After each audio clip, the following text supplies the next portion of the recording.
things are not looking good for the Biden administration right now. These past couple of months, Biden has been gradually losing support. Has been losing support from independents to Democrats to basically people on the left saying Biden is doing a poor job. Some saying he's doing a great job. Even though a lot of us know that those people who say Biden is doing a great job on the economy right now is basically not really paying attention at all. They depict everything that Biden does is great, fantastic, as long as he's not Trump. And those are type of voters that should not be voting at all if they really feel like this. If they see that everything that Biden does, whether or not is going to be the debt limit keep on increasing, making making your kids, your grandchildren, your great grandchildren, they making their money or their 401k seem useless when their time comes. People really think that all this is okay. Why do they think it's okay? I don't know. They say they want less taxes. They keep raising taxes. They say they want better schools. They take away school choice. Saying school choice. Some dumbass saying school choice is a white supremacist type thing. I don't get it. I I really don't. But the Biden administration, when it comes to like key figures that need to be addressed, doing this whole shortage on everything from gas to food to the oil industry getting up to real estate going up to basically your taxes going up. These are the five main key points in my opinion that could give the GOP the big heads up come 2022. But also in my opinion, the GOP is too weak. They are too damn weak. They are so afraid of the Democrats. They don't reach out. They don't reach out to the main demographics that they choose, that they say that they need. They say they need this vote, like the black and Hispanic vote, but they don't actually take the initiative to actually go out and talk to them. The only person who actually did that was Trump. That's why he got 12% of the black vote in the 2020 election, and then he got a lot more Hispanic votes as well. The one people that made Trump lose was the white demographic because more I think suburban white women voted for Joe Biden. More white men voted for Joe Biden, and that's what got Joe Biden in the White House. So Trump reached out to to the black and Hispanic demographic. He reached out to them. He talked to Ice Cube. He talked to some black celebrities. The freaking Democrats just said we'll talk to you when we win, and Ice Cube apparently still hasn't talked to the Democrats, from what I know. And these are the same people that say they care about black voices, they care about the black community, but then when Ice Cube said, "Yo, let's discuss some problems that could be addressed," they say they ain't want to hear none of it. I have not heard Ice Cube say not one thing about that conversation. He didn't say he had good conversation with the Democrats. All he said was, "I talked to Trump. We did a little talking," and then he said Trump came out with that $100 billion platinum plan to help to invest in black communities, black businesses. You can say what you want. You can say that it probably wouldn't have happened, but at least he brought something to the table. All the Democrats brought was the basic stuff that they've been saying for the past 20 years. Oh, vote for us. We're gonna fix everything. We gonna stop police brutality. Police brutality is still going to this day. For black people, white people, Hispanic people, it's still going on to this day. They ain't solving jack. They not solving jack, people. But a lot of us would still vote for them, because if you don't vote Democrat, you're the most evil person to have ever existed. especially if you black. If you black and you don't vote Democrat, then you a Sambo, you a Coon, Uncle Tom, this and that, all the other. We gonna keep saying that because they gonna keep a lot of these woke people keep on proving us right. Come on, this is not even a joke at this point. But I'm right now too much people about this whole topic. So when I say the Biden administration is not in a good place right now, that's what I mean. They are not in a good place right now. So let's go on with this article from the Post Millennial. 50% of America strongly disapprove of President Biden's job performance. In a new Rasmussen poll released on Tuesday, President Joe Biden's approval rating has tanked, with his approval rating falling below former President Donald Trump's at this point in his presidency. The poll found that 41% of likely U.S. voters approved of President Joe Biden's job performance, while 57% disapproved. 70% of respondents said that they strongly approved of his job performance, while 50% said they strongly disapprove. According to Rasmussen, quote, this gives him a presidential approval index rating of 30. Damn, that's harsh. A mere rating of 30 for a Democrat president? That is terrible, people. That is terrible. Okay. President Biden's approval index number has been steadily falling throughout the last couple of months of his presidency, going from -12 to -20 throughout August and fluctuating from -23 to -24 in September, reaching his lowest point of that month of -29 on September 27. At this point of his presidency, former President Trump had an approval index rating of -19, with 55% of respondents saying they disapprove of his job and 44% saying they approve. The closest President Trump ever came to an approval rating of -30 was on August 30th, where he had a rating of -26. That was the lowest he rated during the entirety of his presidency, according to Rasmussen. Biden's low rating comes after months of chaotic events, including the Afghanistan withdrawal, the Haitian migrant crisis at the southern border, and fights over the $3.5 trillion budget reconciliation proposal. So, right now, President Joe Biden's approval rating for a Democrat, that's, I think it said like 43%. That is terrible.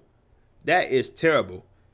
And one of the main components for that is his way that, like I said, what they said with the whole Afghanistan withdrawal, the Afghanistan withdrawal, the southern border, the coup is still going not so good right now. People losing their job, their livelihood, all because of these mandates that are supposed to be working. It's not really working to the point where we are having a shortage on workers and pretty much in every area. So, prime example. Everybody heard of this freaking Southwest Airlines, right? Apparently over 1,000 flights got canceled in just a matter of like 3 days. So let me go ahead and show you this article from the New York Post. Southwest CEO says he's against vaccine mandates and blames Biden. The South Airlines CEO Gary Kelly says he's against making his employees take the COVID vaccine, but President Biden has forced his hand with the federal mandate. Quote, I've never been in favor of corporations imposing that kind of a mandate. I'm not in favor of that. Never have been. Kelly told CNBC's Squawk on the Street on Tuesday regarding the COVID vaccine. Kelly said his employees, quote, have very strong views on both sides of the issue of vaccine mandates, but they were being forced to take it given Biden's executive order. Quote, the executive order from President Biden's mandates that all federal employees and then all federal contractors, which covers all the major airlines, have to have a mandate vaccine in place by December 8th, so we're working through that, Kelly said. The CEO said Southwest is urging all employees to get vaccinated because his goal is to make sure none of his employees lose their jobs. Quote, if they can't get vaccinated, we are urging them to seek an accommodation either for medical and religious reasons, Kelly said. The objective here, obviously, is to improve health and safety, not for people to lose their jobs. Southwest is offering employees the equivalent of 2 days' pay as an incentive to get vaccinated. and to compensate them for any potential side effects, Kelly said. It comes after the airline was rocked by mass cancellations that forced Southwest to ground more than 25% of its scheduled flights over the weekend and another 10% on Monday. Kelly and the Federal Affiliation Administration the FAA have both said the vaccine mandate was not to blame for the recent travel chaos, which is a lie. They lie about that. Quote, to be clear, none of the information from Southwest, its pilots union, or the FAA indicates that this weekend's cancellations were related to vaccine mandates. The FAA tweeted Monday evening. Kelly echoed the FAA in the interview with ABC's Good Morning America Tuesday morning, saying, quote, there's just no evidence of that. I want to apologize to all our customers. This is not what we want, but unfortunately, it just takes a couple of days to get things back on track. As of 9 a.m. Eastern Time on Tuesday, Southwest has canceled about 90 scheduled flights, or about 2% of the day's departure. According to FlightAware, another nearly 250 were delayed, the site said. And this was by Emily Crane, October 12th. So, again,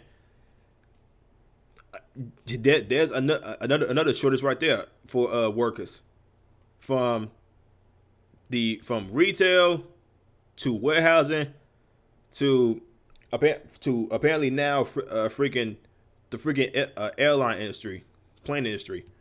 They losing all of these workers. Some people say it's not because of the vaccine mandate, like Jen Psaki said, it's not because of the vaccine mandate, but again, there's no evidence to prove that. Some people say they don't want to get the jab. They saying you got no choice. You can't as a federal worker. They say they're not getting it, and they lose their job in the process. Nobody should be getting fired for their personal beliefs. That's what authoritarian is. If you get fired for your own personal beliefs, that's called being authoritarian. But apparently, some people say this is okay, and while people are out of a job now, they gotta go find a new line of work somewhere. From pilots who was like, who has been working for like 10 to 20 years for the Southwest Airlines, they now can't do that anymore because of a government enforcement. That's never good. If the government comes in and ruins everything, people, they really do. They come in and ruin everything. But just to show that, just to show that I'm not just pulling like just things I'm out of my behind. Here's a video from CNBC on Twitter about the apparently the walkout, something like that. Some people called out, something like that. But let's go in and go into this article. I mean, not this article, this video. Didn't really see that much cancellations from other companies in your industry, but there's a lawsuit that was filed. Southwest Airlines Pilots Association. It's in the Northern District of Texas. And what disturbed me about it earlier this year is they say that basically you're using illegal tactics or a form of asymmetrical warfare in negotiations. Gary, you know when you read this, and then you read about the Texas governor who says, listen, we're going to be against mandates. I see, well, wait a second, maybe vaccines are an issue, maybe labor problems, of which Southwest Air has not historically had. So you understand how we quickly just pivot from Florida and FAA to wondering what happened here with the pilots. Well, yeah, again, I think that we're uniquely affected because we have so many of our flights that touch Florida. All the airlines were impacted on Friday. It was just more of an impact on us, and it just took us longer to recover. But all of our employees worked very hard through the weekend, and it's tough on our customers, but it's also tough on our people. So they did a phenomenal job. There's absolutely no issue in working with our employees. Talking about the vaccine mandate, oh yeah, I mean, there are some that have very strong views on both sides of that issue, and it's not as I think you probably know, I've never been in favor of corporations imposing that kind of a mandate. I'm not in favor of that, never have been. But the executive order from President Biden mandates that all federal employees and then all federal contractors, which covers all the major airlines, have to have a mandate, a vaccine in place by December the 8th. So we're working through that. We're urging all of our employees to get vaccinated. If they can't, we're urging them to seek an accommodation, either for medical or religious reasons. But my goal, obviously, is that no one loses their job. The objective here, obviously, is to improve health and safety, not for people to lose their jobs. So, yes, we have some very strong views on that topic, but that's not what was at issue with Southwest over the weekend. All right, well, I still want to go over this. United has Okay, he said that wasn't the issue for Southwest. Then why even bring it up in the first place if that wasn't the main issue? Now, again, I'm not anti-vax. I'm not anti-vax. I'm anti-government enforcement. Okay, that's what it is, government enforcement. But just to keep on proving that that the Biden administration is still not doing a very good job right now, especially it's only been 8 months, and everything is getting worse and worse when it comes to retail, jobs, freaking job approved. Apparently news came out in August that 1.4 million jobs were lost in August, and they only added 234,000 in September. That's terrible. That is a terrible job performance. Even when 2020 hit and the freaking pandemic first started, Trump still brought forth millions of jobs a month. But apparently Joe Biden is the jobs president. The left, liberals, Hollywood claim that Joe Biden is the jobs president when he keeps on losing these jobs because of these mandates, and he's just praising it because it's less unvaccinated people at the workplace. Like, that's actually a good thing to celebrate or something. Come on, give me a break, y'all. This guy can't honestly be serious. But the one thing that pisses off the Democrats most is losing the main demographic that puts them in office in the first place. Mainly black voters and Hispanic voters that put the Democrats in office. It pisses them off to the core to see they main demographic that they say that they claim they're helping, but they never do, switch up and say, yo, we don't know what y'all doing, but we don't like it. So here's this little clip from apparently from Fox News from the Rumble Bongino report. Biden's approval crashes among black and Hispanic voters.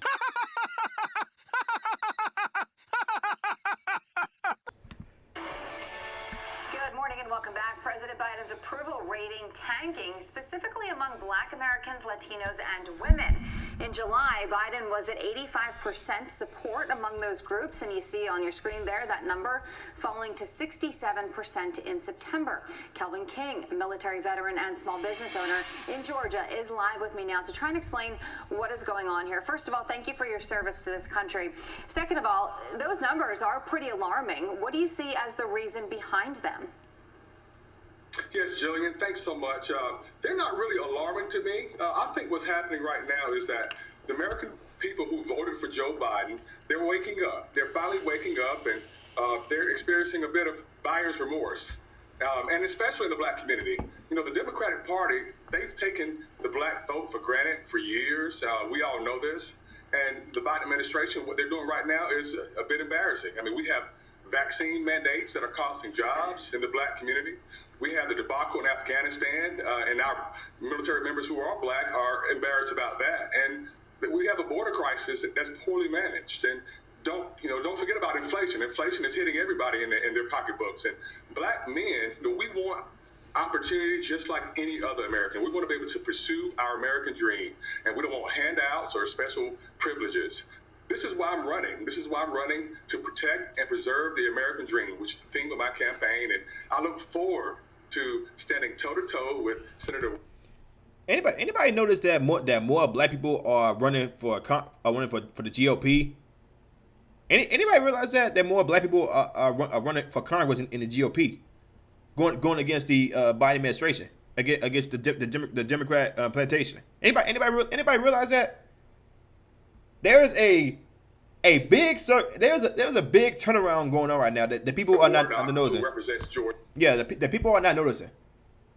I find that tremendous. On the debate stage to discuss how he and the Biden administration has failed the black community. You talked about buyer's remorse, though, at the beginning. Can you tell me why people feel that way? Is it just maybe broken promises or unkept promises? What is the reason behind you saying a buyer's remorse specifically? Yeah, I think that's exactly it. I think the Democratic Party made promises to the black community that was unique and specific to the black community that were never fulfilled, starting from the misinformation about stimulus checks and stimulus payments, and that dollar amount was actually different than what was passed, to the $15 minimum wage, to HBCU funding, which was actually cut under this current administration, to relieving student loan debt. Now, I'm not saying that these promises were okay. They're not Republican principles, but they were still promises made to the community. And when you don't step up to the plate and fulfill what you say, you reap the backlash, and that's what you're seeing in these low polling numbers. So everything we've seen happening, everything that's going on at the border, the withdrawal from Afghanistan, inflation, our economy, everything that we've seen happen in the last year, can you tell me what you expect midterms to look like? Oh, I think we can all kind of forecast what midterms are going to look like if this continues. Even if there's no more, there's been so much negative information, so many failures from this administration. I do believe that we will win our U.S. Senate seat here in Georgia. I do expect to have a strong campaign and contribute to that. And I think that the midterms will be a red wave. Okay, Calvin King, thank you very much for joining us this morning. Appreciate your time. Again, thank you for your service, and we will continue to follow what's going on down there in Georgia. Thank you, sir. Please do. Thank you, Jillian. Yep. Todd. Like I said, as long as we get rid of these spineless of the spineless GOP freaking establishment Republicans, we'll be able. The GOP will be able to win back a bunch of seats, but as long as we have the spineless, no neck chin, Mitch McConnell type Republicans, a lot of people, the GOP would never be in power anymore. Like I said, does anybody realize that more black people are running as a Republican now instead of Democrats? That's what black people right now are standing. They are going towards the GOP now instead of Democrats. More black people are coming up as Republican running Congress members, because the left has been taking advantage of us for too damn long now. So I'm glad to see this. But you guys let me know what y'all think about it in the comments below. If you guys know what I'm saying, like, comment, subscribe, share this video. I will see y'all in the next one. Peace.